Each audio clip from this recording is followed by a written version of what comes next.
Russell. How are you today? I'm doing great, Joe. I can't complain. So, Bill Russell has been on my show probably almost as much as any single guest that I have had over the years. That's simply because you couldn't find anybody else. That is true. That is true. And Bill Russell is the guy that I like to tell people, all I got to do is wind him up and let him go, right? So, Josh, just in case you ever need somebody, Bill's the guy to call. Oh, I've had him. I mean, he's good. But you'd be hard-pressed to find anybody, quite seriously, you'd be hard-pressed to find anybody, when you're talking about local business matters, who's more connected, literally day to day, hour to hour, than Bill Russell. I mean, we're really blessed, Bill. I'm giving you a high five here. We are really blessed. No, you're right. You're absolutely right. I mean, he just has that pulse, and some of it is a function of just having seen so many things through the years, but also he has a passion for it, and he's very good at it. And so, again, joking aside, no surprise that he's been so many times on your show because you'd be hard-pressed to find a bigger expert. Yeah, you're right. And I've been telling people for years, Bill has become a friend of mine. And I praise him often, but it's not because he's my friend that I praise him. I praise him because he is exceptional, which is why he has become my friend. I deal in my line of work. I'm helping a lot of people buy and sell small businesses, and they're dealing with different chambers from Statesville, Mocksville, Winston-Salem, Charlotte, Sure. and there is not a better president than Bill Russell, and I mean that. Matter of fact, others have heard me say that. It's real, and I can easily defend that. So, Bill, thank you, buddy. I appreciate that. Can we get Bill in there in the control room to call my mama so you can say all that over again? We'll record it and send it to her, right? Okay, first of all, I gave Bill a nickname, Bob. So let me be clear about that. Whether he likes it or not, he might be stuck with Bob. Okay. Well, he's going to turn your reverb up in a little while. You'll be echoing in just a little bit. I'm surprised it hasn't already happened. That's right. That's right. So, Bill, listen, I don't want you to go back to 1963, but walk us through your history, right? Because I know it to be kind of rich, and you didn't always, although you've been here a while, be a chamber dude. So kind of walk me through that. Well, I was born to two parents that were extremely active in the community. My father was president of the JCs, president of Kiwanis, president of Red Cross, United Way. He was chairman of Little League Baseball. He was very active in the church. Mom was active in the JCS. PTA, she was always involved. As much as I've heard you talk about your dad, I'm pretty sure he was the guy that gave water to Jesus when he was carrying the cross. Well, I don't know about that, but he was very involved in the community and impressed upon me very early on. I've shared with you there's a chapter in Matthew that says, "Let your light so shine to show your good works and glorify your Father in heaven." And Dad explained that to me. That's why he did the things that he did. And we all have talents, how we use those. Those talents are a gift from God, and how we use those talents is our gift back to God. So when you were at JC, explain that to me, because I didn't even know it existed until you were describing it to me, right? You know what I mean? Yeah. The Junior Chamber of Commerce, or JCs, at one point was the largest young people's organization in the country. It still is the largest young people's organization in the world. Junior Chamber International. It's an organization of young people 21 to 39. At 40, they would kick you out and say, "Go get involved in the Lions or Kiwanis or Rotary or whatever you want to do." But I only wanted to be president of my father's local JC chapter in Rock Hill. That was my goal. I wanted to be president of Daddy's chapter. And then once I was president of Daddy's chapter, I wanted to be the best chapter in the state. We were the number one chapter in the state. And then what do you do after that? There was an opportunity to become state vice president, and then president of the South Carolina JCs. And then I had a political advisor say, "We have a chance for maybe to elect you a national vice president." And we never had one of those in Rock Hill, South Carolina. And, he said, "But you can't be president. There's just not an opportunity there." And I said, "Okay." So I ran for national vice president, and then he said, "There's a chance we might be able to get you as United States president." So I had the opportunity to serve as president of the United States JCs, and had lunch with Ronald Reagan, and had a beer with Charlie Daniels. Wow. And worked out with Arnold Schwarzenegger. But more importantly, I traveled to 47 states, 7 countries, mostly advocating on the rights of young people, but also helping build new JC chapters. Speaking to those groups, telling them to go out there and get active in their community. And the reason why I brought this up, Josh, is because the truth is he is an exceptional leader. How he can keep people like you and I together. I completely agree. I mean, the odds of you and I agreeing on more than 3 things is going to be pretty rare, right? It's pretty slim. Yep. Now he's got 1,000 of you and I, right? Literally. That is not easy to do. And I have run many, many businesses, and I'm telling you, none of them would be that complex when it comes to leadership. That's a big deal. It's a huge deal. And not only is it a huge deal to do for a little while, Bill, and Bill, I'm not saying anything about your age here, but he's got longevity. Oh, he got gray hair. Go ahead and say it was brown when I got here. yeah, that's right. It wasn't when you got here. But it is really hard. I mean, it's something, all of us can be in a certain space for a short amount of time, and sometimes you just get through it, sort of thing. But to do it over a long period of time. I mean, Bill, just think about dynamically how the Lake Norman region, from a business standpoint, has changed over the course of your tenure. Dramatically. I mean, it is a different world. I mean, just in terms of the numbers. I mean, just in terms of just look at population growth and business growth in the time of your tenure at the helm of the Lake Norman Chamber. I mean, it's exponential. It's pretty amazing. I mean, to have been a part of that in the seat that you've occupied and continue to be effective and grow and to mold along with it. I think it's exceptional. Yeah, and we're not just padding him, right? No, really he's not. Sitting there. Really not. We see that, and it is extremely. Give me like a tip. How do you do that, right? How do you make Joe happy, right? And at the same time, the other 900, or I should say 700 small business people and 300 really large members that you have. How do you do that? Because it's not an easy task. And there's a lot of people out there listening right now that are going through these leadership challenges. Well, first off, I work for a board of directors, and so I have an outstanding board. And Joshua Dobie is one of my past chairs. So I've got 24 board members that are business folks who they put the blueprint together. My job is just kind of follow it. And I've often told our members I'm like the ship captain. I don't choose where we're going to go. The board of directors does that. My job is just get you to that next point. But we have it's a great community to live in. We have a great membership, and I can't think of a better place to live, work, or visit than Lake Norman. I don't think you noticed, Josh, but and he won't admit it, and he hates when I say it. But he's my political mentor. You understand? I'm his mentee, right? I have learned not to do anything political unless Bill tells me it's okay. That's right? good. And he has yet to tell me it's okay. Then it's okay. Right. But the reason why I bring that up is because I've learned over the years through Bill, we small business people, whether we like it or not, and we really don't like it, right? It's so funny because people think small business people want to interfere with government and control it. They don't. They just want government out of their way. And because since government's not out of their way, they have no choice but to participate. And Bill really taught me this is an important factor for small business people. And I know you participate a lot in small business, with small business owners and local politics. Definitely do, and Bill can speak much more elegantly than I can to it. But there is, when you're going to be invested in your community, and you're going to be especially part of a dynamic and growing community like we have here at Lake Norman, you're going to be involved in politics, or you're going to at least bump into it. So to be around folks who are good at it, to be around folks who are connected to our local officials. I mean, Bill is very, very intentional. Focus Friday kind of events come to mind very quickly.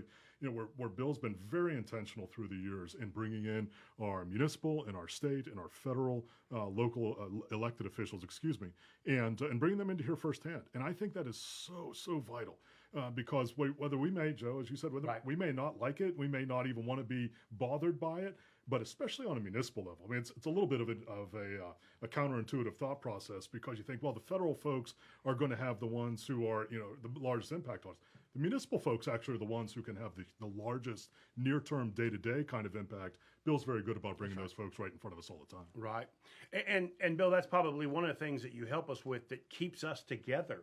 Because without the chamber, you really can't do that.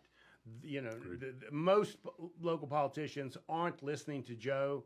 They're listening to Joe because I was on the board of directors of the chamber. Right. So what's going on with the chamber lately, Bill? Well, we've had a great year so far, and we're just getting ready to tee off again our Business Expo. That's coming up in October, where it's a chance to do our show and tell. You know, we all grew up in school and be able to go out and tell a little bit about what we do. This is a chance for 120 businesses to do show and tell, and that's coming up on October 10th. Behind that is our Chambers Golf Tournament. We raise money, but we just had the Women's Conference just a couple of months ago. We had over 100 women showing up over the Peninsula Club. Going through a professional development program. So a lot of great things happening at the Chamber. I'm hearing the music, Bill. When we come back, we're going to bring somebody else in. Also, I want to talk about your new show that you're going to have here on WSIC. We'll do it. Let's talk about if you don't get kicked out. I'm worried about getting canceled before That's my show right. goes on Wednesday. If Justin doesn't cancel you because of me, please, let's talk about your brand new show. Okay, let's do it. Because I am really excited about it. You and I have talked about this. I know you're excited about it. You've given a lot of thought to this. Let's talk about your new show. Okay, it's called Town Talk, and we're going to be talking about issues about commerce. We're talking about business issues. We're going to talk about things at Town Hall, what's going on, particularly roads, schools, development. We're going to have a focus on nonprofits. So we're going to have an opportunity to talk to the presidents of our civic clubs, nonprofits, and again, it's about our community. What makes our community go? Will it be controversial, like when I call you and tell you I really like a development and I'm getting beat on for liking the development, or will it be you're just going to talk about it? It's going to be real controversial if I bring you on the show. I didn't ask that. We will. The direction of it will. Yeah, we will probably. I'm sure when we start talking about some commerce issues, some development issues, I'm sure that we're going to have some people call in and share their points of view. And also, it is a call-in. We've already talked about that. There's some folks who have moved here and now they don't want anybody else to move here. So that's just the way it is. So we'll talk about that. Yeah. You know, you and I have been talking on the radio for years, and I've always thought that you just needed the right sort of model to be able to work from, and I think you have that. I think that's a really good place for you to be. Did it take you long to decide what you wanted the show to be about? Because people listening, it's not easy, right? Because you want to entertain at the same time. You want to talk about something that you're interested in. Well, I wanted to make sure, first off, we've had two already outstanding shows. You've got Joshua's show that's on finance, and so you've already have that. You have a lot of small business issues on your show, and I don't want to replicate those things. Doesn't matter. You might have some crossover from time to time. But I wanted to look at things that we weren't talking about, and we really weren't talking about things that are going on at Town Hall.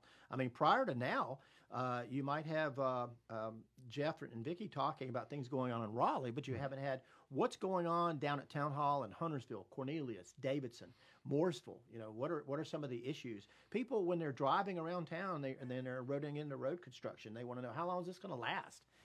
They want to know when we're going to get a new school. They want to know about this new development. They want both sides of that perspective. It wasn't hard to figure out that's what we're going to do. And you know, you and I talked about it. I don't want to dig into politics. I will interview a politician from time to time, but truly, I want to give a place for small business people to tell their story, you know, to do their thing, right? So it's not where I want to do that. Certainly, Josh doesn't want to dig into that. No, you don't want to touch it at all. That was just an instant. No, Josh, I don't want to touch it. That was like quick, a little too quick. Absolutely.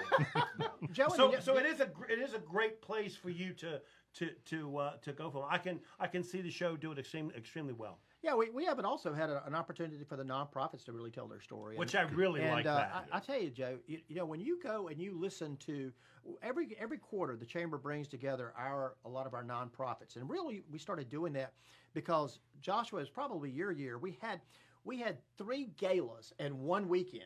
And they're the most significant fundraisers. And I said, we can't attend 3 fundraisers in one weekend. So we started bringing them together. And when you hear their stories and all the things that our nonprofits are doing to make this a great place to live, it's amazing. Yeah. And, you know, I don't know about you guys, but nobody goes to as many events as Bill Russell. No kidding. No doubt about it. Yeah. Yeah, it's very true, Bill. I think there is such a need for that niche for your show. From my perspective as a business owner, obviously very connected to the business community, but you're exactly right. That hyper local aspect of things, folks do want to know, and yeah, you can get inundated with that. Every time an orange barrel goes up, you're going to get a certain amount of complaints. But I think even just that awareness can mitigate some of that. This is why it's happening. This is what the end result will be. Sometimes even just to walk all the way through an issue, which most folks don't, right? So that they're That's inconvenienced right. in some we ways. wouldn't have time to do that even if we wanted to. We're just going to That's complain, right? That's right. In one way, shape, or form. But I think in terms of just being able to say, look, here's what's going on. I mean, Bill, you know this firsthand. Joe, you know this firsthand. How many people attend, unfortunately, our town commission meetings? I mean, you can't even fill up one hand sometimes with that. But everybody's got an opinion about things that are blowing through there. So this is another way in which, okay, if you're not going to make the time, and I get it, folks are busy, got kids, got families, got jobs, all of that kind of thing. Well, here's now another way through your show where hopefully they're going to be able to be connected. Yeah, and just so you know, there's some people on Facebook saying how they sounds like this is going to be a great show. It is going to be a great show. Please tune in to Bill's show. Say it again, Bill. What's the name? Town Talk, Wednesdays at 4 o'clock. Bill, for you, it really is just a great opportunity to be able to get on the air and do some stuff and talk about some stuff that otherwise it's really hard to have that conversation. Well, yeah, we'll be able to promote those businesses, the nonprofits we spoke about, inform people about what's happening as they're driving around Huntersville, Cornelius, Davidson. And going back to the collaboration we have with WSIC, Jess and I were talking about a few days ago, we got election coverage coming up. And one of the things that WSIC has done with us in the past is when we have our candidate forums, and we're going to have one in Cornelius, one in Huntersville, one in Davidson, is to have WSIC be a partner in that and being able to bring that to people. That's coverage you don't get anywhere else. You don't get it on any other radio station or television station. You'll have it with us.